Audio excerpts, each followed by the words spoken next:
সন্ধ্যা নামতেই 2025 সালকে বিদায় জানাতে কুয়ালালামপুরে এভাবেই ঘর থেকে বেরিয়ে আসেন মানুষ। সারিবদ্ধ যাত্রা শুরু হয় নতুন বছর বরণের। হাজারো মানুষের এই ঢল মালয়েশিয়ার আইকনিক পেট্রোনাস টুইন টাওয়ার এলাকায়।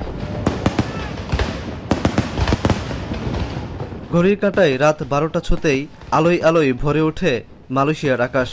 পেট্রোনাস টুইন টাওয়ারে টানা 5 মিনিট চলে মনোমুগ্ধকর আতশবাজির ঝলকানি। পুত্রজায়ের লেক সাইড ও বুকিত বিন্তান এলাকায়ও একযোগে শুরু হয় আতশবাজির বর্ণের আলোকছটা।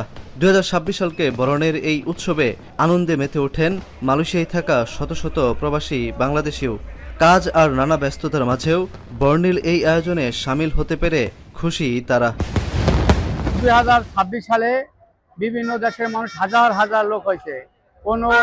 কোনো উচ্ছৃঙ্খল কিছু নাই, সামাজিকভাবে শৃঙ্খলভাবে অনেক আমরা তাদের সাথে সবাই খুব আনন্দ ভোগ করছি। গেল বছরের প্রাপ্তি অপ্রাপ্তি বাদ দিয়ে নতুন বছর নিয়ে নানা প্রত্যাশার হিসাব নিকাশ করছেন প্রবাসীরা।